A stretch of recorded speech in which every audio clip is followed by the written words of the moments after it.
Hello, everybody, and welcome to another edition of the Bengal Tiger Podcast. I'm Matthew Bruni, and joining me once again is Shay Dixon. Shay, how you doing on this Thursday afternoon?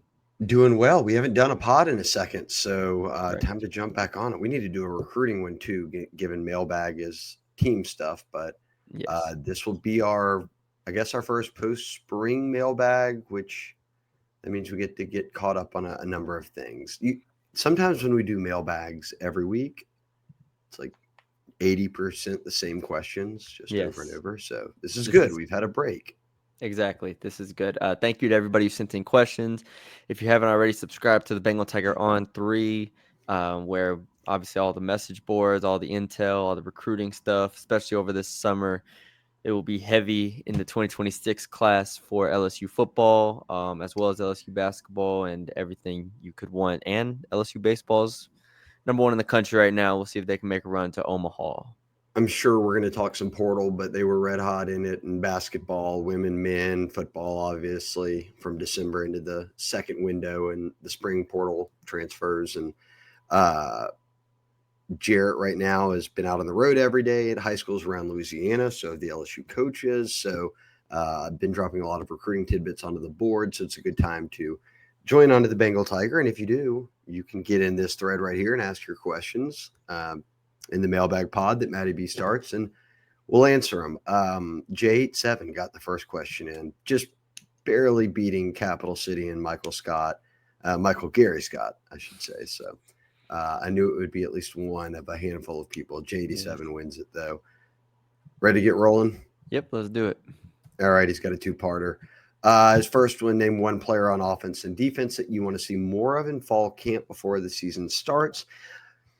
I mean, I think you could go a lot of ways with this, Matty B. I think that my answer, reading it and then now initially, the first thing that comes to my mind is going to be one that's very simple. It's almost viewed as a cop out.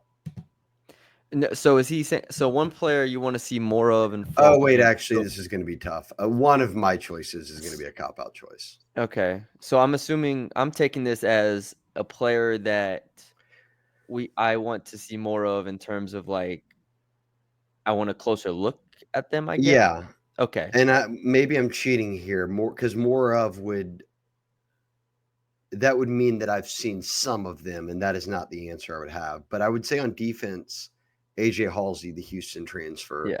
who did not take part in spring because he wasn't committed to LSU yet, but him and Bernard Gooden, the defensive lineman out of South Florida, are the two guys they added in the spring portal, so they weren't at spring practice.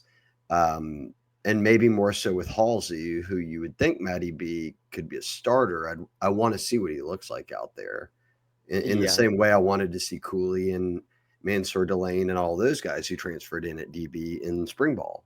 Yeah. I mean, another easy answer is Harold Perkins coming off the injury. I mean, to see what he What looks like in weeks? fall camp. Yeah, that group. In terms of players that we saw in spring that we want to Okay, see so more that's my of in answer on fall. defense. Okay. I'll go I'll go with Jakeem Jackson on defense. I think I'm gonna go Jakeem Jackson on defense, and I'm gonna go Nick Anderson on offense. Two players that didn't have a ton of like wow moments in the spring. You know, both of them kind of coming off the injuries of last year, not playing a ton. So they were both kind of question marks coming into this. And neither one really stood out in spring, but I think the physical traits that they both have, the experience that they have in the SEC, there's no reason that they are not competing to start, if not starting this year. And if they're not starting, then I think it is a testament to how talented they are at both receiver and defensive back, and the fact that they have them as potentially depth pieces. Now, we'll see how it shakes out, but those are two that we saw, moments of throughout the spring. But I want to see them in the fall and see how much different they look, how much better they look, how much sharper they are, and how they kind of fall in the depth chart. So Nick Anderson on offense and Jakeem Jackson on defense. And obviously, Jakeem Jackson coming from Florida, Corey Raymond, who's LSU's DB coach, recruited him there, signed him there. He was the number 3 corner in the country on three Yes. coming out of high school a couple years ago. I like that pick because he could be a guy. Look, it's like Halsey, me picking a safety that like he could start, but I haven't. Mm-hmm. I want to see him. I want to see him for the first time in Halsey's case, in your case, fully healthy Jakeem Jackson. What does he look like? Offense, I like the pick of Nick Anderson a lot, so I don't want to double down on that. That'd be my pick too. I think he's someone who we know who they have coming back at receiver. You know, if Hilton's healthy, what he can do. Baron Brown coming from Kentucky made such a splash, stealing I could headlines throw one in more spring out ball. there. That like Nick Anderson, someone who could elevate that room. Destin Hill, someone who could really elevate that room. Two guys coming off injury. Uh, and Nick Anderson was phenomenal 2 years ago at Oklahoma Yeah, as a freshman. I'll go Harlem Berry. I think I was that, gonna go running the running and I backs. could say a million O linemen, Yeah, but the reality is that'll settle. It'll be what it will be there at running back in this way of finding a run game. The O line matters, but again, it's going to shake out how it shakes out. At running back, it's you only have four guys, so like you have to have these guys step up after Caden Durham. And I think for Harlem, it's probably all about. I mean, it was his first spring. You know, he's a 5-star number one running back in the country. He also isn't Caden Durham's size. So spring just getting adjusted was important. And I think summer workouts and putting on some weight, keeping the speed, all of that, adjusting to what that weight and speed is like with the strength staff before you get into fall camp. And then that really determines maybe how much of a role you play that first month of the season and beyond. So I'll go in the search for a run game beyond Caden Durham. Harlan Berry is someone who I think a big fall camp could go a long way. yeah. All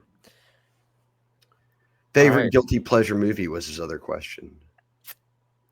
Favorite guilty pleasure movie? Is this just? I don't think it's um, anything other than what it just said. Anything you want, brother. I'm going to go Dirty Work with Norm Macdonald really steals the show, but I put that on the other day and we were watching it and I realized I was quoting about every line of it. So Meet the Parents is up there, but Dirty Work, boy, that's a gem for those. Everyone has seen Meet the Parents. Dirty Work's one that you have to watch if you I haven't. gotta check Dirty Works. I'll check it. Um, It's I don't. streaming somewhere because I was just watching it. Yeah, I'll check it. Um, I don't know what guilty pleasure, but I mean one of my favorite movies ever is The Other Guys. Talk about a movie I quote all the time, with Mark Wahlberg, Will Ferrell, and everybody in the world. So, I'll just go with that. The Other Guys, great movie. Desk Pop. Desk Pop, everything. I've probably seen that movie like 8 It times is at a this great point. movie. It's a great movie. I really thought Michael Samuel L. and The Rock would be there for the long haul.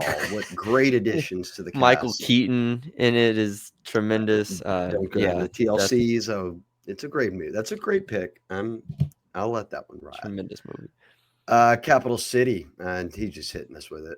Record prediction question Every mark. time he drops All right, record so records Vegas is in still there. 8.5, right? Yes, but it is heavily juiced to the over. It's like minus 160 to the over. Okay, so then maybe the expectation's 9 games. As we know, it's very tough Yeah. to go perfect or not have stumbles. So I think the I'm bet. Go ahead. I'm just gonna say I'm gonna stick with my narrative and line of thought without trying to dive too much into like who they play, who those teams have, the lay of the land, which obviously matters very a lot, but it starts with LSU and it's got to be about LSU. And if I think this is their most talented team since 2019 and they've won 10 games a couple of times in that stretch, then I'm putting it at 10. So I'll stick with 10. I think we were asked this during 10 like and 2. early. Yeah, 10-2. I think we were asked this early in spring, and I said 9-3. Which we both said it should be the floor for this team. Like 9-3 is a floor. Like you should be in the 10 range if everything goes well and everything They've gone clicks. 9 and 3 with way worse teams on paper Yes, and better than 9 and 3. they have. Now, well, 10-3, yeah, 10-3 a couple times. I was looking That's up better than 9 and 3. and I put together a list of all the top 25s, like way too early ones out there. And it is just so staggering how tough this schedule is for me. But with that being said, LSU has continued to climb up those rankings. That's one thing. Like if you look at the ones that came out in January compared to ones that came out in May, and this isn't what I'm basing it my pick off of. I'm just saying it's interesting to see LSU go from like the teens to the 12 range and whatnot to now everybody has them like 5 to 8 range. It's interesting to see. And so I said early spring 9 wins. Since then, they've added AJ Halsey, they've added Gooden, and I feel really good about the safety room, even saying that they're like perhaps the deepest room on the team. So a weakness has turned into a strength there. I want to say 10, and I want to say I've raised it up to 10. I'm going to stick with 9 for now, and I'm going to try to just stay 9 until we get close to the season. And then really, if I feel the same way, I'll go to 10. But I feel like I'm going to stay at 9 for now. I think the schedule's tough. The offensive line is a question, but everything else I feel really, really good about right now. And so I'm leaning closer to 10, but I'm going to stay at 9 right now. And I think the schedule is pretty intimidating to me. And I need to see Brian Kelly and this team put it together for a full season. And 9-3 we'll put them at the top of like the next up in terms of playoff contention. Like they're not going to be on the outside looking in because the wins that they will have in those 9 will be substantial. Like for instance, if they beat Clemson and then lose 3 conference games, they're getting in the playoffs. Like there are ways to where 9-3 still gets you into the playoffs, I think, very comfortably this year as opposed to last year. And 10-2. If you win 10 games in the SEC and LSU spot, you're in. Tennessee And got also in that way. 10-2 and 9-3. If one of the losses is Clemson, like if you go 7-1 in conference, you're in a conference championship game. Honestly, if you have 2 losses, you might be in contention for the conference championship game. So it's going to be interesting this year because the SEC, another thing I've noticed doing these way too early top 25s is the top 5, only Texas is really consistently in the top 5s of these lists from the SEC. Everything else looks like it's wide open There's a for lot of different LSU. teams being picked at number 1 too. Yes. LSU, Georgia, Alabama. You've seen some Florida Penn thrown in there, State, whatnot. Like, Clemson. yeah, no, I'm saying for the SEC teams Oh, though, okay. it's very open as to like who else is going to be good, and I'm taking a team with Garrett Nussmeier on it a lot. We'll talk more about that here, I guess, in a second because Michael Gary Scott asked about it. But Capital City did say, do we expect the run game to be better? And look, it's the offseason, so we could just say yes, and we won't know. But I think that on paper, without major injury, they can get by with the 4 running backs they have and have success. The unknown is the O-line, and they have talent. We have not seen these pieces together. Now, they couldn't run the ball very well last year. So I think they put an emphasis this offseason, not just on we're handing it off and going off tackle or halfback dive, but kind of getting deeper into your bag, involving guys on jet sweeps, doing different looks that, will help open the run game. And I think that Caden Durham in year 2 is going to be better than he was in year 1. And you've got, like I said, Harlan Berry's a guy I'm watching. Does Caleb Jackson break through and become a guy you can rely on for some touches every week? JT Lindsey being the 4th. He was a top 10 running back. Look, he's going to be a freshman, but if any position plays as freshmen running backs do. So I'd have to lean. I mean, if I'm going to lean that they're going to be better because on the scale of 0 to 100, they were below 50, well below 50 in terms of like how good you are at running the football. So by default, I think they should be going in the right. It was like asking if the defense would be better than the year prior going into last year. It's like, yeah, you were like the worst defense in the country. There's only the margin for going down is only so much. The margin for going up is great. So yeah, I'd expect it to be better. Yeah, I mean, they were near the bottom of the SEC in yards per game, yards per carry, so on and so forth, without Jaden Daniels there.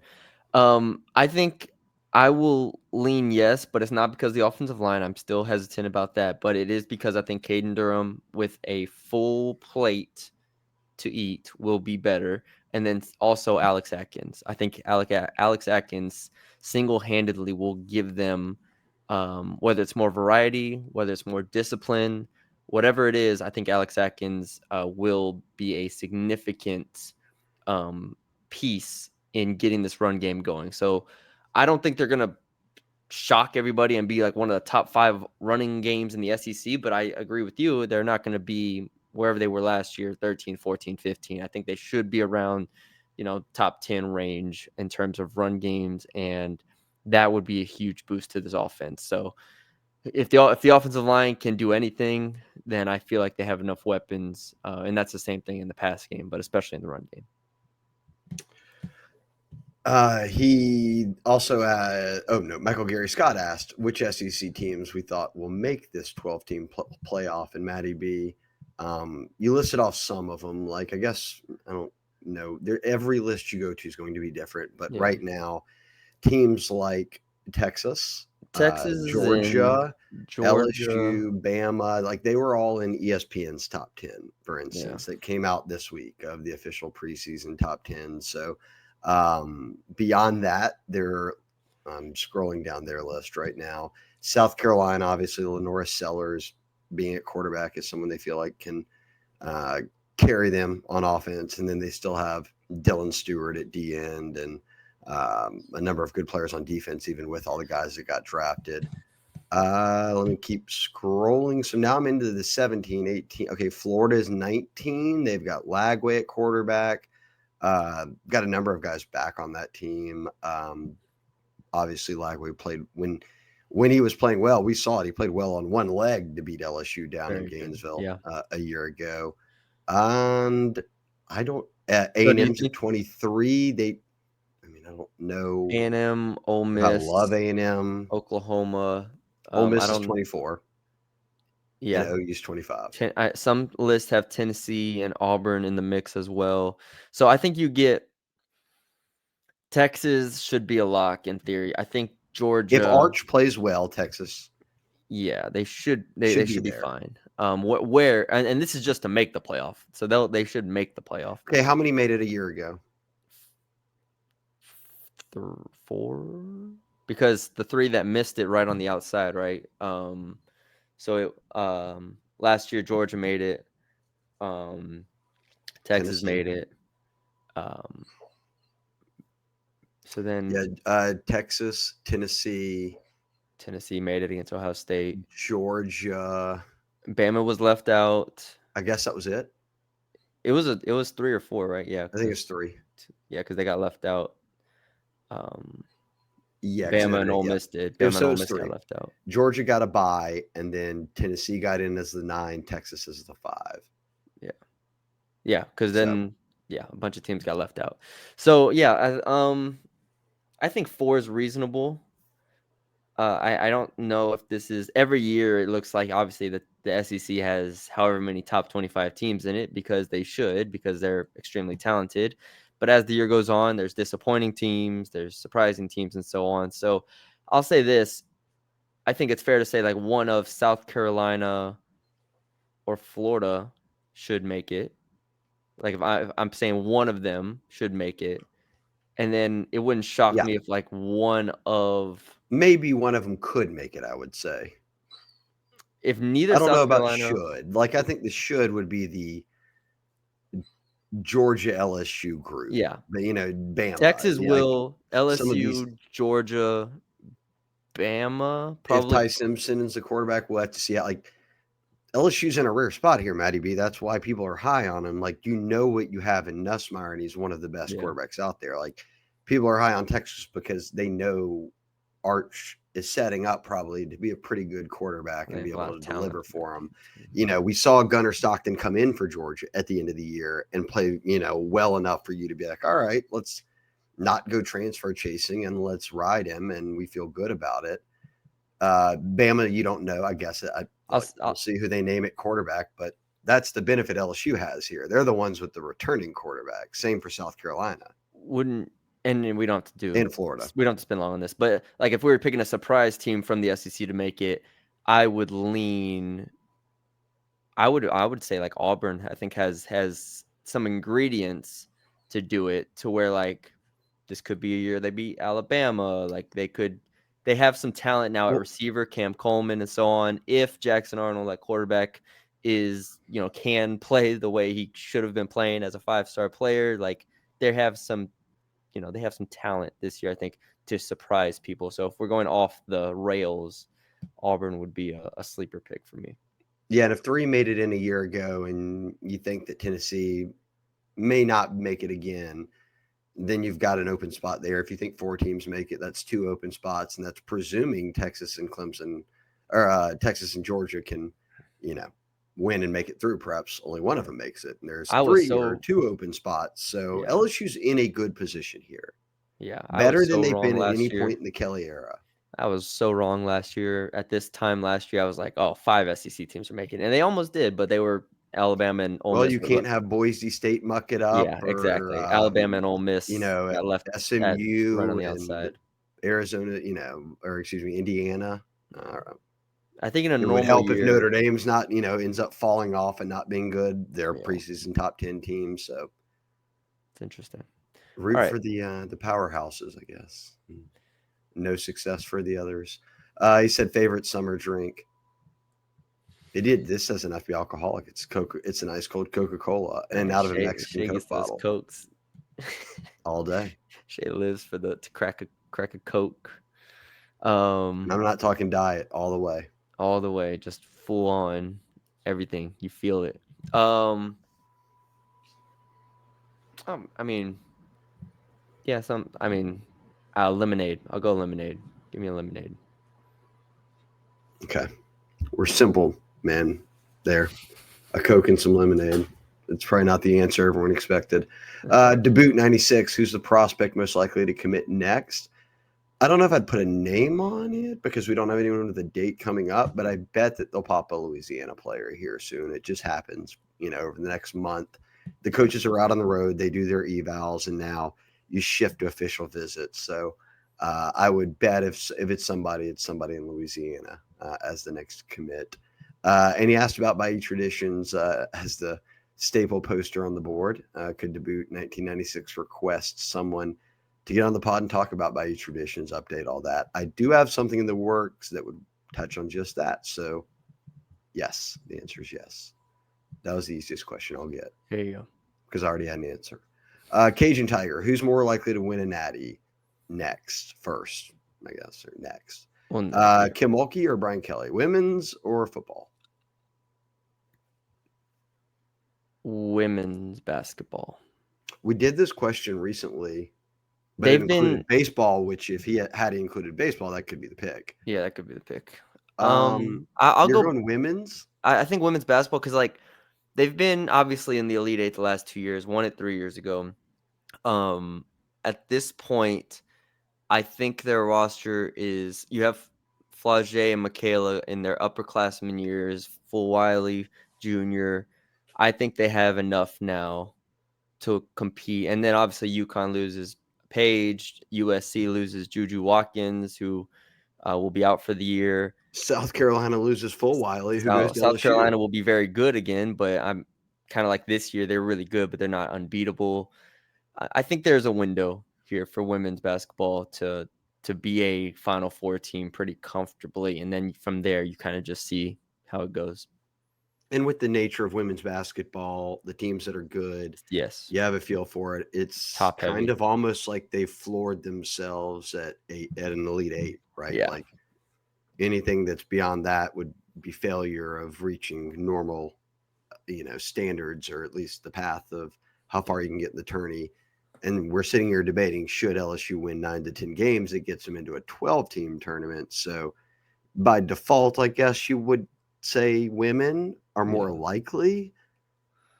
I don't know, man. Look, if there's a year for football to strike, it's this one. I mean, yeah. It they're no seems different than open. baseball in my mind. It's wide open for them to go out there and take.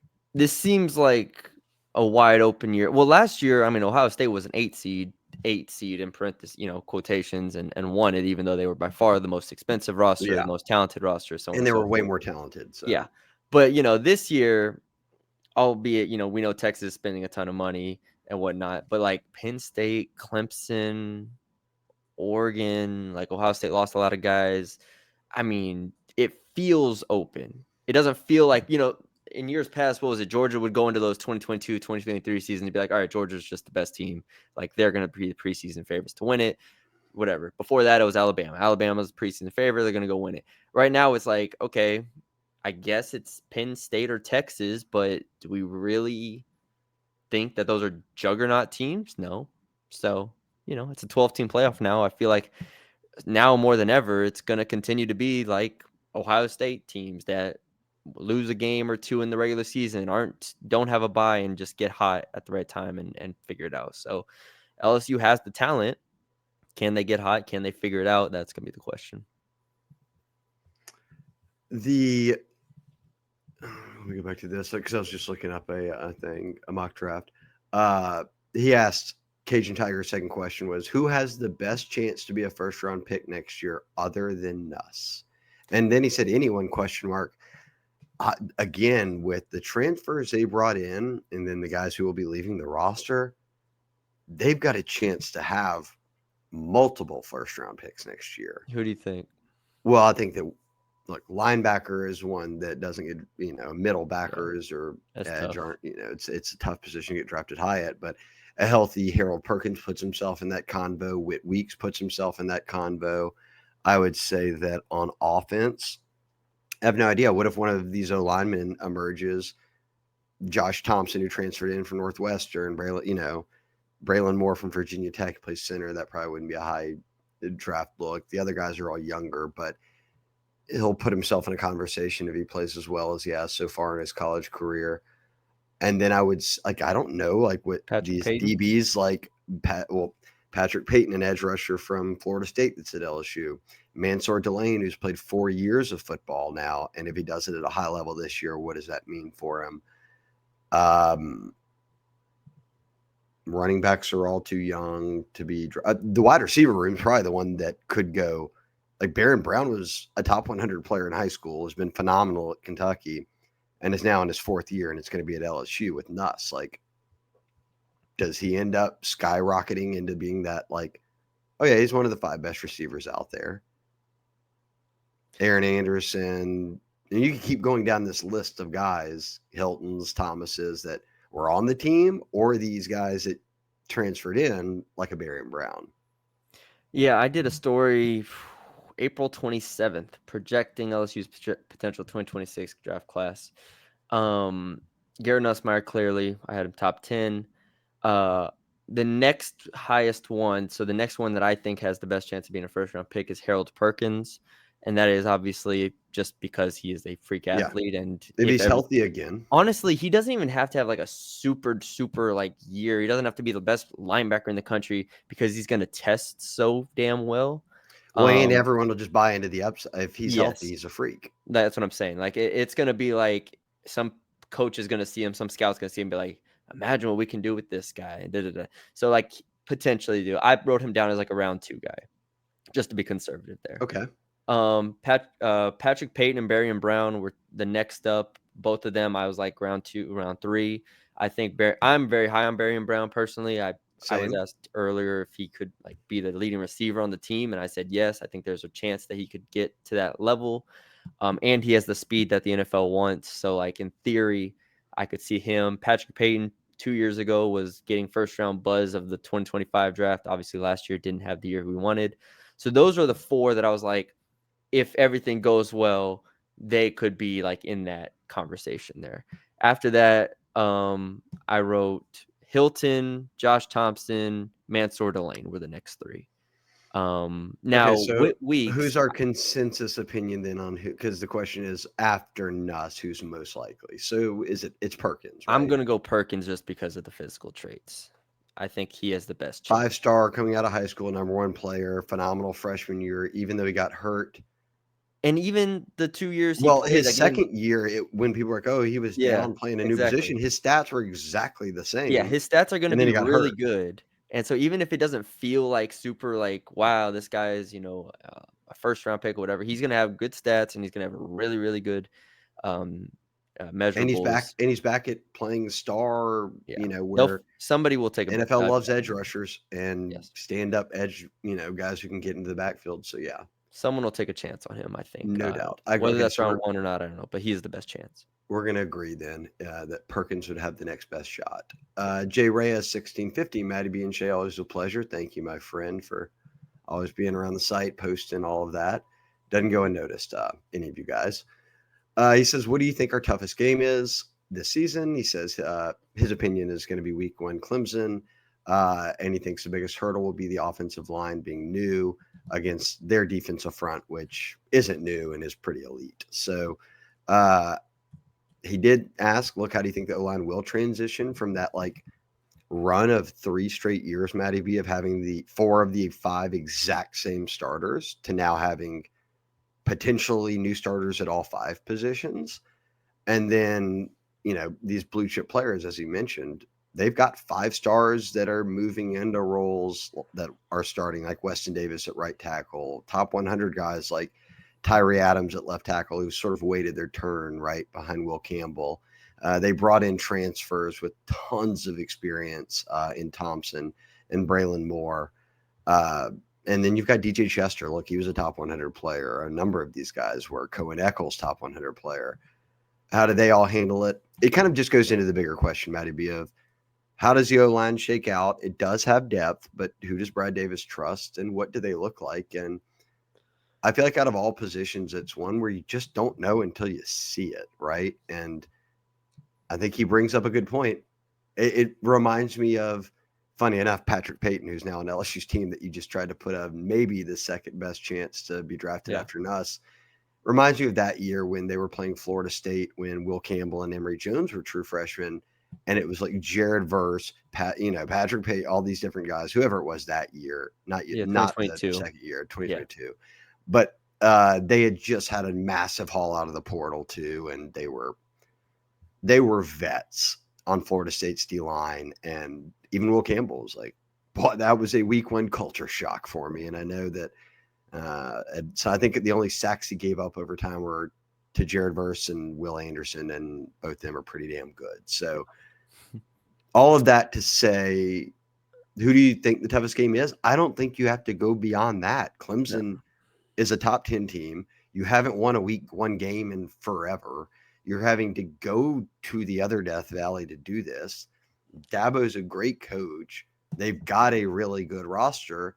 And while opinions are mixed on Klubnik, the debate is he one of the best quarterbacks in America right now? Like, is he 1? Is he 2? Is he 3? Is he 5? No one's saying he sucks, obviously. So they're set up really well. Like, I can't go beyond week 1. That is, I think it fits 2 things, toughest and most important.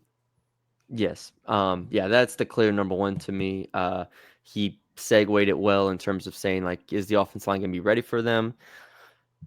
I don't know. Like you said, we're going to have to wait and see. I don't think it's like if you're on Clemson's side of things, if we were on Clemson podcast right now, we'd be like, the clear advantage for Clemson in this game is their defensive line against LSU's offense line. So, okay, so go ahead. No, yeah. I was going to say, so from LSU's perspective, that is what's going to decide at least that the offense against Clemson's defense is, can they block them at all? Because if not, we saw what Nussmeier was, and I think Nussmeier last year made the most of the situation, but like if they're in the backfield, it's going to be more of the same there. You're not going to have time to go through progressions. You're not going to have time to hit Hilton on a 40-yard deep ball. Like, I think that's key. I think that's what you just said is exactly what has to be going through LSU's mind, right? Is that he's asking a question, are they going to be ready? Your safest bet as a coaching staff is to say no. Yeah. And that means we need to do, and look, Garrett Nussmeier is as good as it gets when moving around, his feet, avoiding pressure, all of that. They cannot be great. Nuss can make it work, but they're going to do things that, like, if an unknown is the O-line, you don't want to go into that game saying, well, the answer is them playing well and we'll win. Well, what if they play like crap?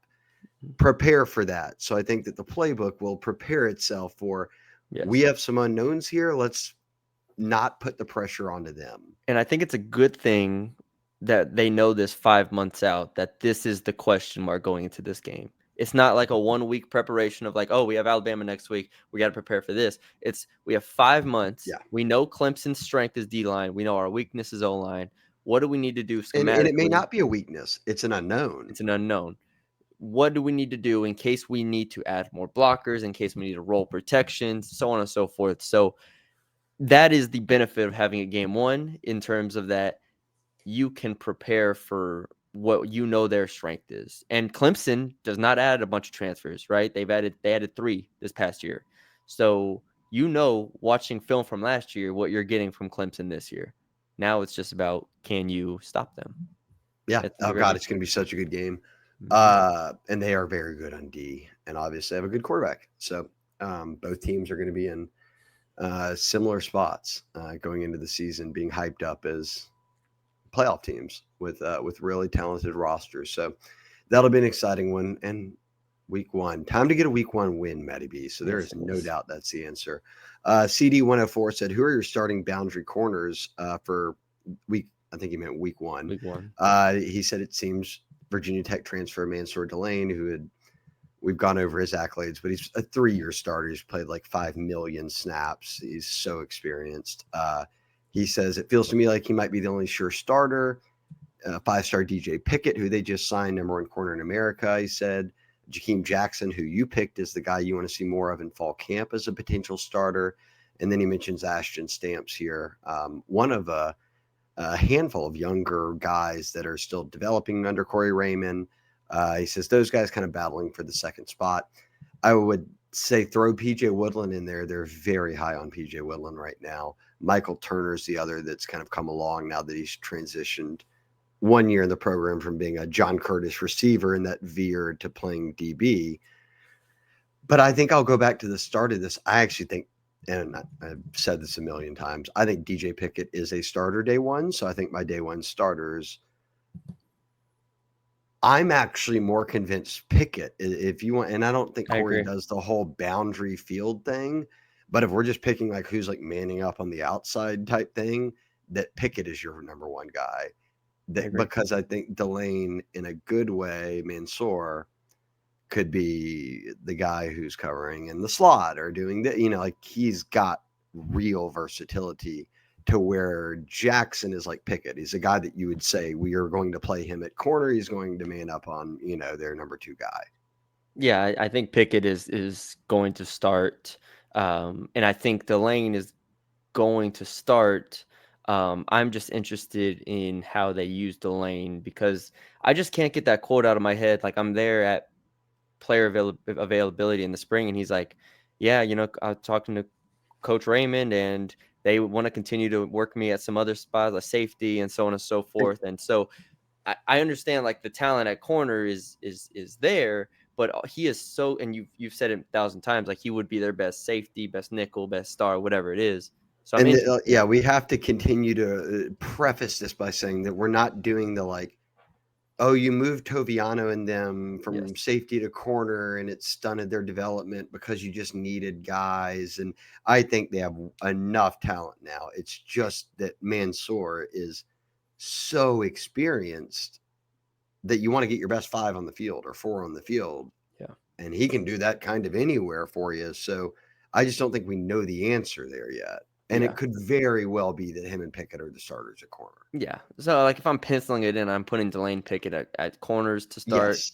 the year. I'm just saying it, just be open to the next 4 months potentially having like some movement. I think Corey Raymond's going to allow this competition to play out because look, he's Yes, just got AJ Halsey coming in too, who he yeah, hasn't seen yet, and Jake Olson being the safeties coach. But what does that mean for the other guys at safety? Does one of them be kind of the main nickel at that point? We don't know. So I think that's something fall camp will show us. But boy, they're in a way better spot. I have gone on and on every offseason about a multi-year rebuild at corner. I think now they finally have rebuilt. Is it a 10 of 10? No. But they have enough talent there and depth to where you're not trotting out dudes like 4 true freshmen who you did not expect to be playing and being like, save us, basically. I agree. Let's do a quick ad read. My perfect franchise. Our guy Andy Luedecke. I don't have to go on and on about him. He has been in the franchise business as an owner and now a consultant, which is where he puts all of his time really in helping others get into any line of work that falls under the franchise umbrella. So it can be, like I said, it could be for you, it could be for a spouse, it could be for your kid who's coming out of college, he wants people to know that whether it's time availability, a second job type thing that turns into your main source of income, whether it's money, hey, look, I only have this much, or I don't have this, that, or I have this much, or this is what I want to do, but I don't even know where to begin. You give him a call or email, and he walks you through every step of the process. No strings attached. You will never pay him a dime. Many Bengal Tiger members will vouch for this, but he is a great dude and just loves helping. So a lot of y'all have called him, and he said chatted for a long time about just the business, his background, where people want to go, and then you can kind of take it from there. So a very low pressure kind of easy thing to jump into if you've ever had curiosity about how it all works. So hit them up 404-973-9901, 404-973-9901, or Andy, that's Andy, Andy, at myperfectfranchise.net. And if you get a deal done ultimately and do jump into a business franchise or starting one or whatever it might be, he will kick back money into that school's, which is LSU, baseball NIL. So a little added bonus there. He's a big baseball fan. So investing into the players there is something he continues to talk about wanting to do more of. So this is a way for him to do it. But shout out Andy. We've always ridden with him. Matty B, I've said enough. Let's move it on. LSU Jeep.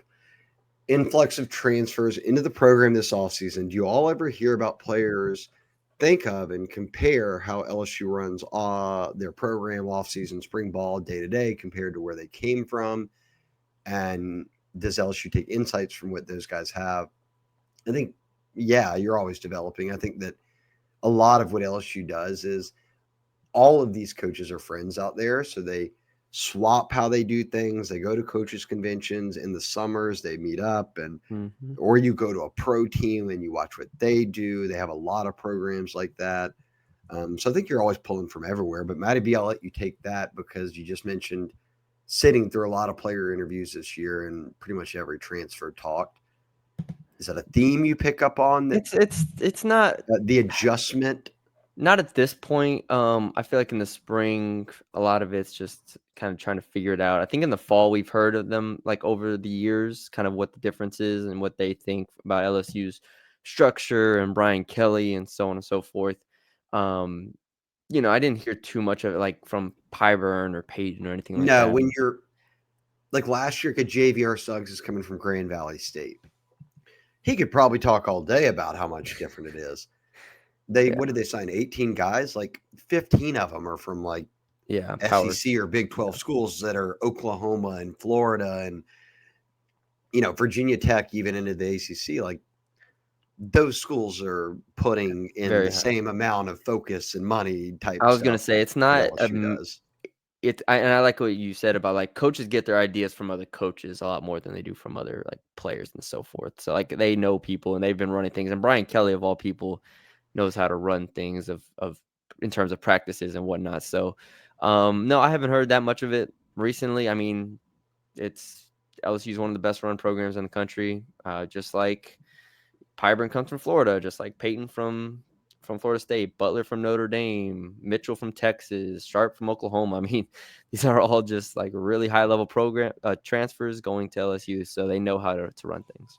And knowing what I know about most of this staff, not all of them, most of them, and certainly player mentality. Player mentality is I'm going to come in and put my head down and go to work.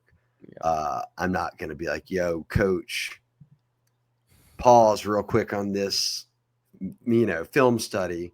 When I was at Florida, this is what we like, son, did I ask you anything? No, be quiet. Do you want to come up here and coach a team? Come coach a team. So no, I think a lot of those guys just put their head down. How many guys they signed 2 from Florida, so I'm not picking on anybody. Yes, I didn't single somebody out there. All right. But no, I'm coaches more than that. T. Corley, 1226, my guy. What players do you think have the most approved going into the summer? And are there any summer enrollees that you think make the rotation at any spots?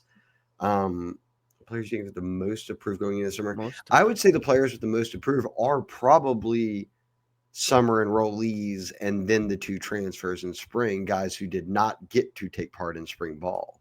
Yeah, because then there's a conditioning and a physical aspect of it, whether it's from high school to LSU or whether it's getting adjusted to the new strength program, whether it's getting adjusted to the new weight they want you to play at, the new, you know, any of those things. I think that's really what the summer months are about, is getting that adjustment level. In terms of summer enrollees, I think can make the rotation. I wrote a story about this 2 days ago, 3 days Yeah, we're ago. about to start retweeting all these out. I know. I wrote a story a couple days ago, and basically, I think the two that have the best chance, one, Jaden Breaker at linebacker. I think he has a real chance to be in that line. Not in the like. He Again, is I'm not saying he's going to play 30 snaps a game, no, but he's 6'3", 220, Matty B, and in Georgia to go to the state finals in yeah, track, he just ran a 10.7. yeah. So this 6'3", is a guy 220. who, and some people said like he could be like a star, like again a Harold Perkins type player, Charles Sure. Ross type player. Well, Charles Ross is even faster. Yeah, Charles They've got Ross. some fast linebackers coming in. Exactly. But, I do think Breaker has some inside linebacker ability. It's just whether he can settle in there or if he has to play like star or something like that. But, And I middle think Breaker linebacker has isn't the deepest spot either, that's with the other thing proven guys. is linebacker is Whitweeks, Westweek, Devon Keys, and then it's like Tylen Well, Singleton. and you're throwing Devon Keys, who I love Devon Keys, and when you come out of Alito, you're very ready, and he Yes. proved that. But we're banking on him helping out, like off of what he just did at the end of the year, getting thrust Yeah. into action for, kind of taking some Greg Pin minutes, and Yeah. then Weeks got hurt, and he had to step into that ball game. But like even that would be an unknown to a Yeah. degree. We've seen him, but I think, there's yes, the one of the competition. freshmen, like they added 4 freshman linebackers. One of them is going to contribute, and I And think Jim Breaker has a Coyley good could be chance. 5. Jim CJ Coyley as Jim well. Coyley at safety is built like a linebacker, and he's going to play in the box. So Yeah. So again, of that group, I like Breaker in terms of his physical traits. Ross was playing star a lot in the spring. Not to say he can't play oh, linebacker, but he was playing a lot of star as what about well. my boy, my 4-star DT out of Georgia, Buddy Mathis? What we're talking. Oh, okay, yes. Because he wasn't here I in the was gonna spring, right? say, I would say one of those freshmen could, but then they added Bernard Gooden, and I think that Sure, but really shores them they up. still need some rotation there. And look, guys get hurt too. I mean, Yeah. No, yeah, maybe. I mean, The I other think one they was took so many transfers, Matty B, and that's retained so much that there's not yes. like none of these guys are going to be able to. Like the Pickett starting is like a one of one prediction here. We're not predicting any other of these No. freshmen to start right now. The only other one I will throw out there is JT Lindsay, who steps in immediately as running back 4. So by default, you would anticipate him getting some carries. Yeah, 4 guys play. Yeah, so we'll see about that. Uh, Jelly Mays. Are you confident Sloan will be competent this year? Sure. Why not? I don't see why not. I think They the also added weapons. First another of all, OC from Florida State to the yes, room, and Alex Atkins, your new tight ends yeah. coach. I don't have concern about Joe Sloan. I have concern about them blocking this year. I don't have Yeah. concerns about receivers the way that I did 3 months ago when they didn't have a single fast receiver on the field when Hilton was out. Like I don't have concerns. I have much And more. Joe Sloan was in his bag too at the bowl game. Yes, I have much more confidence in the weapons that they have on the offense compared to last year. They Now the dropped like question is, 100 points on a Dave Aranda defense. He was Trades Green in it and everything else. So Sloan is the least of not the least of my concerns, but he is not high on my what's the list of least of concerns. your concerns? Garrett Nussmeier. If it's not Joe, it's so two he coaches is the least of your concerns. Yes, who he coaches. There you go. I'm don't think. In fact, I think it's a great thing that, and we've talked about it, that when you're bringing in portal guys and they have to adjust Matty B, that's already enough, right? You don't want to be replacing coordinators every offseason, and they have the same coordinators back. So built in, you've got some continuity there that matters Yeah. more than most realize. Yeah, I think it's overstated. Like I watched my good friend Seth Luttrell at Oklahoma last year, and it was very clear to me that You're he not was friends with Seth Luttrell. North Texas, man. Yes, you are. I know Um, you are. You're buddy. Don't say mean things about Seth Luttrell on the pod. but all I'm gonna say is that you could tell from like the first 3 games is like, oh, this just isn't working. Like I never once thought that was the case with Sloan. I just thought that things weren't quite where they need to be because it's a first year OC with a first year quarterback with an offense line that underperforms and a receiver group that underperformed and so on. So, anyways, I say all that to say, talent. You have talented players. It makes a lot of things easier as a coach. Yeah, no kidding. Understated right there. Very, very well said. There's one thing I've learned coaching AU basketball. There's one thing that coaching 8th and 9th graders in AAU basketball teaches you is that if you have the better talent players, helps. Yes, if you have the better players, you're probably gonna win. Jed J said some recruits we need to pay attention to. Yeah, and I'll do a recruiting pod here in short order, but Yeah, I've dropped some new tidbits on the board about guys that are turning up the heat on, maybe some new offers, top priorities, etc. And I will continue to do so. So I'll get you covered there. Neovinator. I'm sure that's something that I don't know what it is. I don't It's know either. probably like a Pokemon or something. That's probably not even true. I'm just saying that. It's a dinosaur, It is but a is it dinosaur. anything more than that? I think it ties into his third question: is what's your favorite dinosaur? Oh, no, he's knee deep. This is And Neovinator, a paleontologist of I was some about to say sort. paleontologist. Okay. I gotta watch Neovinator it. is a dinosaur, and it looks pretty intimidating.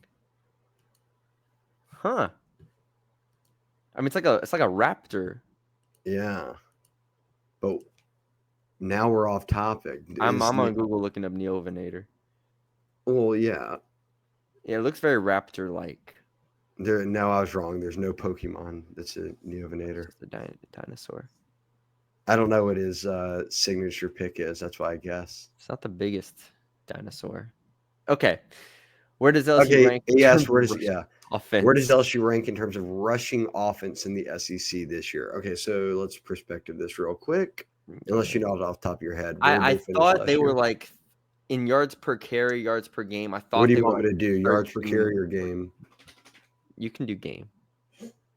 Because ultimately, dead last, 116th. I knew they were low. I didn't know they were last. Yeah. Average 11, 4.06. That's low. Yeah. So hopefully attempts dead last 373. The only team out of 16 in the SEC that did not run the ball 400 times. Well, hell, Nussmeier Garrett's not running it, so yeah. Garrett was fourth in the country in pass attempts or something. You could run the ball all day. You could run the ball a lot and still not crack the top 10 because Garrett's not going to run it. So yeah, so it's going to take a lot of. I mean, like I said, go from dead last to just like the defense. Go from dead last to being 11th. Georgia's 13th on this list.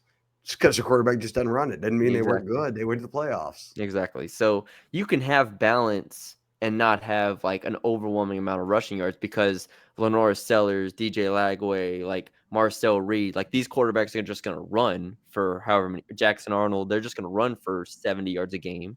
LSU's not getting that.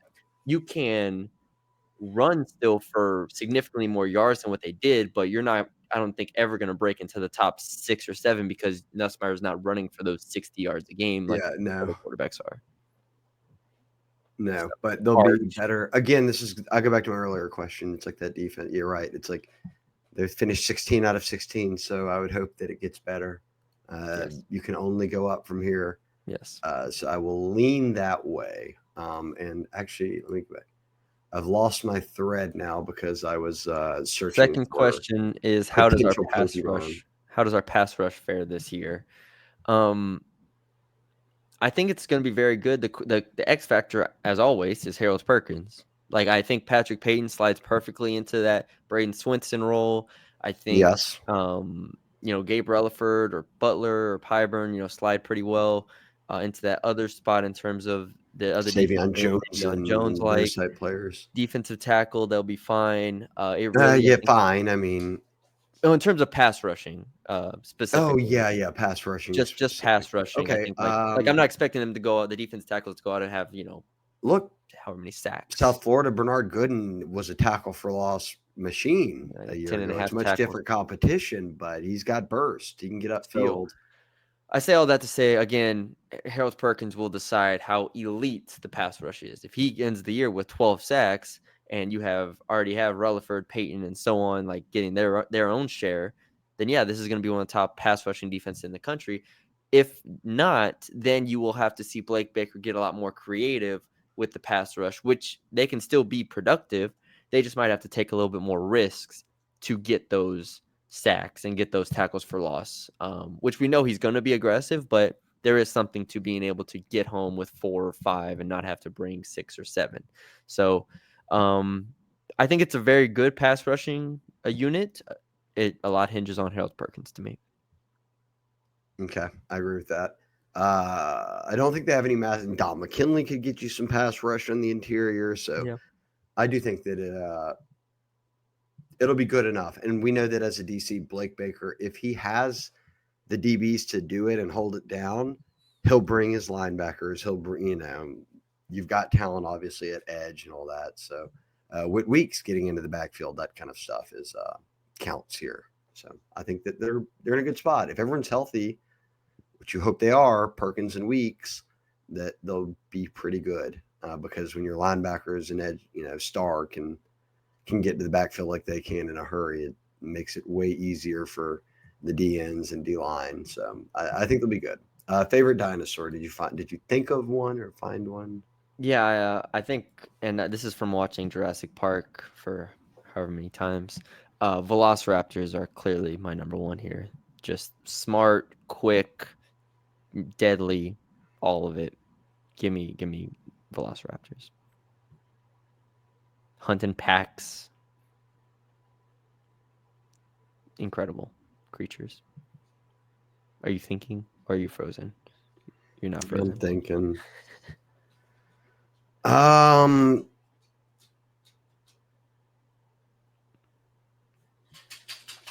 mean, I don't know. I mean, I probably know like the names of like 15 dinosaurs. I mean, I'm not going to go T-Rex. I think I'm not going to match your Velociraptor thing. I'll go Spinosaurus. Are you familiar? They've got like the arch on the back. Is that the spikes on the back? Yeah, and M depends on maybe. Certainly, he could weigh in. It seems like he loves dinosaurs, but many believe that they could swim, which I'm is just, obviously I'm makes just it glad quite we know different. what neovenator is now. Yeah, it After all makes it these quite years. different with them being able to potentially get into water. And I think they're on the short list of dinosaurs that other dinosaurs avoided. So I want that dinosaur in if Jurassic. I'm building my team, I'll have Yeah, one. yeah. I want that one in Jurassic Park where they're in the amusement park and that big underwater one that comes up and just snatches the animal. You don't know what I'm referencing? Somebody knows what I'm referencing. Yeah, what? Well, we can get an answer to that. Water dinosaur. Let's see. I'm Monosaurus. That's my new favorite. Yeah. That's the one that did it. That Yes. came out of the water. Yes. They do say it was exaggerated a little bit, but it says it's not a dinosaur, it's a marine reptile related to lizards and snakes. Doesn't matter. Monosaurus, that's my pick as well.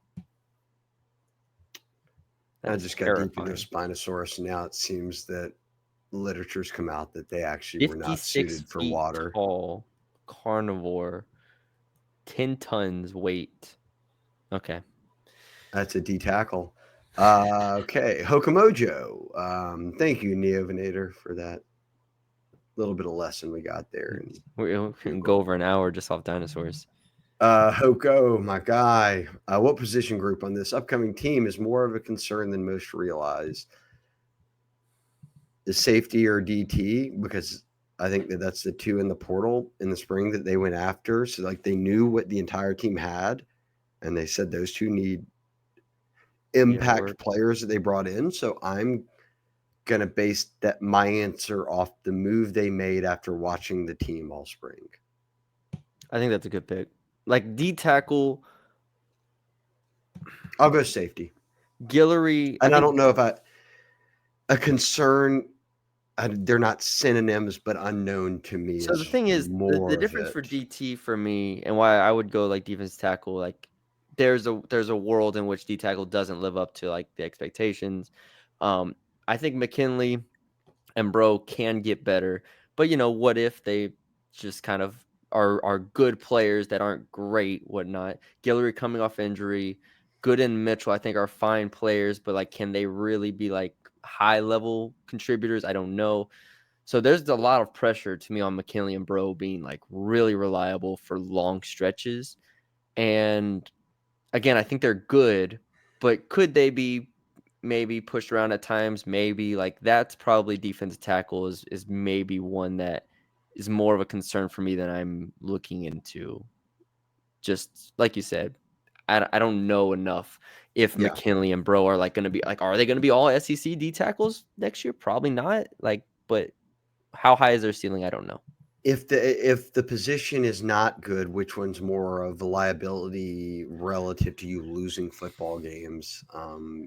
DT obviously means you could get run all over Yeah, up the DT middle, would be or you don't have any painful. pressure, and then safety is you're getting burnt, or you're not making tackles, and guys are running untouched. So I think, both yeah, paramount. I'll split it, but I think I'm going to go safety.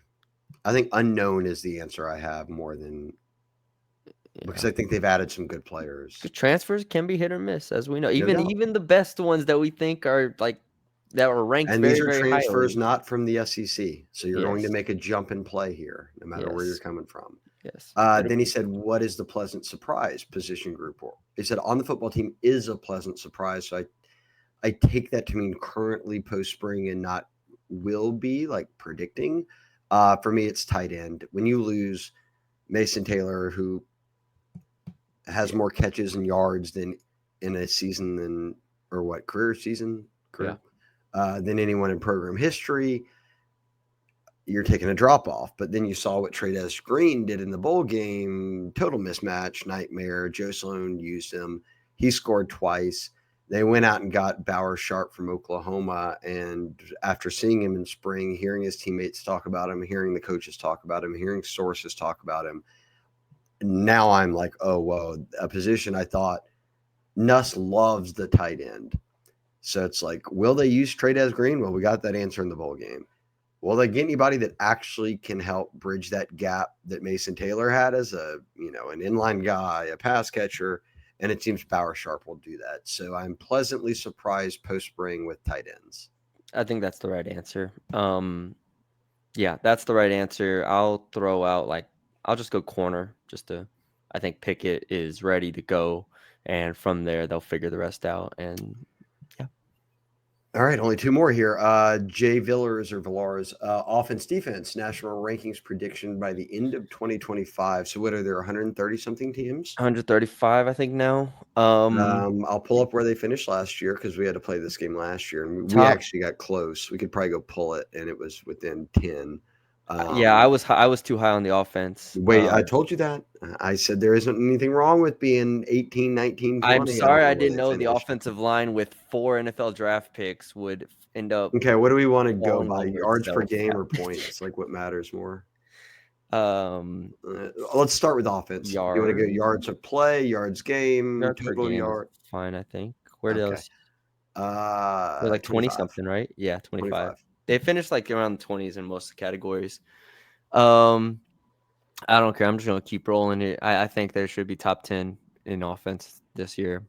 If they're Okay. not The top, year and prior I was said this and I predicted this too last year. I said if they're not top 10 in offense, they're not going to make the playoffs. And I was right about that because I was just so confident like their defense is going to get better, but it's not going to be elite to compensate if their offense is not elite. It's similar-ish this year, but obviously the defense is in a better spot. The offense has to be top 10 in the country if they're going to win 10 games. Like uh, it has to be. It has no, to be. I don't agree with that. I don't see how they're That's so nuanced. I mean, what if you don't add the top 10 last year averaged 10 average 459 yards a game? That was Arkansas. They weren't sniffing anything. But what if you finish 10 yards less, you're 17th? Like 10 yards I'll go for top 12 20. games. I think they're going top 20. What Brian Kelly's been here 3 years. He had So the benefit top of 20 Jaden offense Daniels. with what defense you think? Top 30 defense? Well, year one, Jaden Daniel of the Kelly era, he had Jaden in his first year. They finished 28th with 453 yards a game. The following year, they finished first. They had 543 wins a Heisman. That's a massive jump.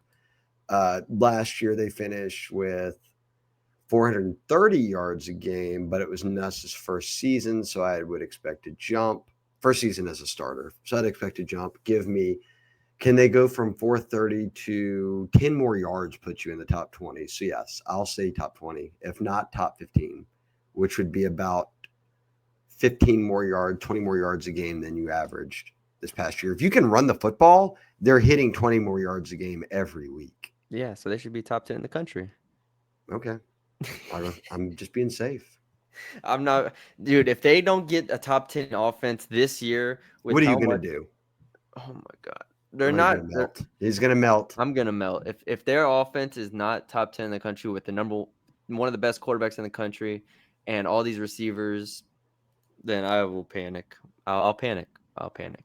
That's not good. Um, That's not good at okay, all. so if we're doing yards a game, which really should not be the You gonna do indicating factor on points? defense, it should be points. Let's Well, do that. what does SP? What did SP plus have to I measure? don't care about any of that. I go straight off facts. Just give me. I don't need weighted for anything.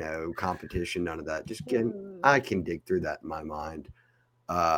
Let's go points. Scoring defense. Okay, so in 2023, I can just scroll to the bottom. That's where they'll be.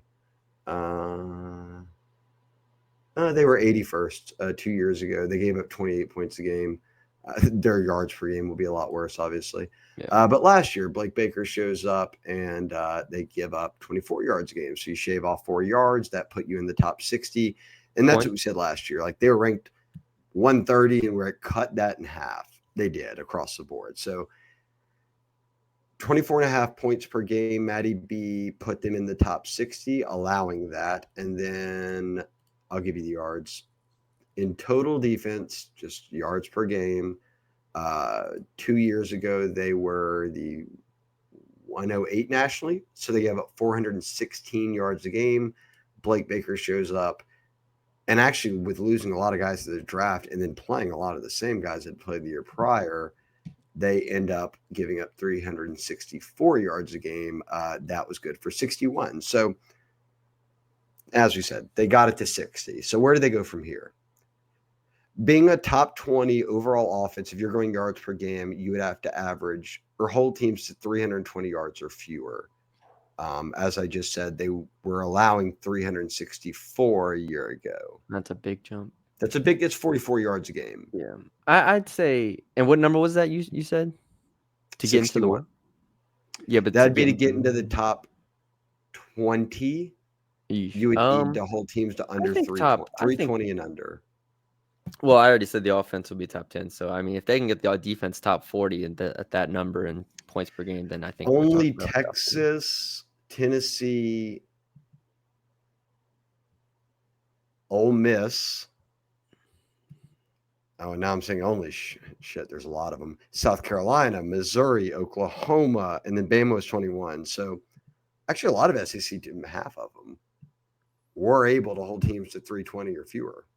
Yeah, well, they didn't give up 300 yards to USC to start the year. True. No, yeah, I mean something like, look, to me, I'm just gonna say top 10 offense, top 45 defense, and you have a playoff team. That's fair.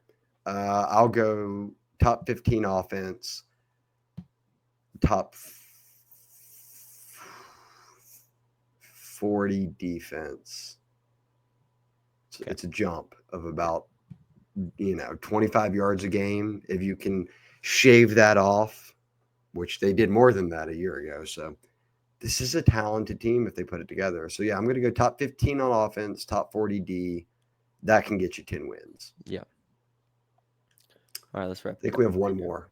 Flipping chickens. Flipping chickens for LSU, my man. Not for anyone else, just for the program he loves. Do y'all believe LSU's biggest question marks, O-line, running the ball, run defense, are more serious than Texas and Georgia's? Texas replaces 4 O-linemen and a new quarterback, but it is Arch Manning. And they lost both their starting DTs, which is very true. They also lost some really good players at the draft, like Matthew Goldman. Them UGA ranked 102, and Georgia sucked at running the ball too, but Yeah. Carson Beck doesn't run it. Like that's why they're at the bottom of all that too. But he said they ranked 102 in rushing. They have a new quarterback and all new receivers. Georgia's receivers were let down for him a year Yeah. ago, Dominic and they Lovett. still made the playoffs. And That's the thing. they addressed that, so they actually have some good receivers now. Like, But he just said quarterback's the most important position in football. We have arguably the best, certainly one of the best. If he'll be put into everybody's top 3 or 4, so that makes you up there as the best. One of. I don't know enough about Texas and Georgia's look, personnel. if you want to drink the Kool-Aid in May about how good LSU is, then yes, LSU has the best quarterback in the SEC, and Everyone has LSU. question marks for Everybody sure. has question mark. You can frame anything. If we're doing a Georgia podcast, you can frame it to where Georgia's the best team in there. If we're doing a Texas podcast, you could frame it as Texas is. As an LSU fan, you should be happy that you have one of the best quarterbacks in the SEC. I think And you that's should, where it ends. The conversation of what he's saying yes. is the biggest question mark O-line, running the ball, run That's, D. Like, sure, they all could be argued for that, but everyone has issues, as he points out. And his final statement is, in his opinion, quarterback's the most important position in football. If that's the case, those teams are not in the spot you are at quarterback because you have Nussmeier coming off a full season. Arch has not started games. He'll be doing the Nuss thing where I'm going to play a year, and then in year 2 of starting, I'll be that guy, that's being ranked atop everything. And then Georgia, albeit Carson Beck leaves because Gunnar Stockton played after he got hurt, but that's not a full slate of games. So, like, no one's saying Gunnar Stockton's one of the best quarterbacks in the country. So if that's the most important position, then when you go through question marks, everyone has them. If your question mark isn't the quarterback, like in fact that's the strength, then I think you're in a better spot than those teams are to an yeah. extent. Do I And think they're again, better than Texas and Georgia? I don't know. again, the quarterback position is great, and Nussmeier is very, very good. College football in this day and age has become a lot more about the team than I think the quarterback position. I think we've seen with Georgia's winning. Well, obviously, Alabama had its run of good quarterbacks as well, but like in general, like Cam Ward in Miami didn't make the playoffs, right? Like the Riley Leonard and Will Howard made their run in the playoffs largely because of their legs in a lot of ways. And at no point in the year were you like, wow, these guys are just stand out. Like, did Will Howard get drafted? I don't remember. So it's like I'm looking over here at Nussmeier at last year Jackson Dart missed the playoffs. Cam Ward missed the playoffs. I just don't look at quarterback as being the end all be all. LSU, if they're going to make the playoff, can't just have the best quarterback in the country. They have to have weapons around him, and they have to have pieces around him. They have to block for him. They have to play defense well, and that's what you're getting from Georgia at the very least. Is all right. They're going to have a defense. Yeah. Cool. Everybody has their strengths. Is the point? Is what I'm saying. We don't. And so LSU may well have a damn good defense. We don't know. I yes. just do know about quarterback. Yes. And so that's where I'm like, I love Garrett Nussmeier, and I want to say they have the best quarterback. They're going to be one of the best teams in the SEC. But there's a lot more that goes into college football to me than just having the best quarterback, because every year it's like, all right, who has the best defense? Luck. Honestly, a lot of times the best defense wins the championship. Defense wins championships, Matty B. That's the truth. Okay, that's it, I guess. Oh, there is one more. It's user submitted from Shay Dixon here. You're wearing your Spurs stuff, and I am. We'll ask quickly, and then we'll get out. It's been the topic of the week. Is the NBA draft lottery rigged? Because we saw what happened in the Lone Star State. San Antonio got a higher pick than they should have, Matty B. Yes. I'm thinking there's some collusion here, and they want San Antonio to be good. You got Wemby, and now you get another top 3 pick. I mean, everybody right now is talking about the Spurs. That's it. It's every headline. Have you seen the train meme where there's a guy on one side looking at darkness and the guy on the other side looking at the sun? And they did that with the guy looking at darkness says the NBA is rigged, and the guy on the sunlight says the NBA is rigged for my team, and that's me Yeah. right now. I'm looking at the sunlight. This is great. We've moved up in 3 straight drafts. We're the only the second team ever to do that. So it's not And it's good. Okay, let's see how you balance this. like It's not rigged. We just had good fortune. But let's hear your opinion on the Dallas Mavericks and their 0.01% chance of one getting the top yeah. pick, shipping Luca and getting Cooper Flag.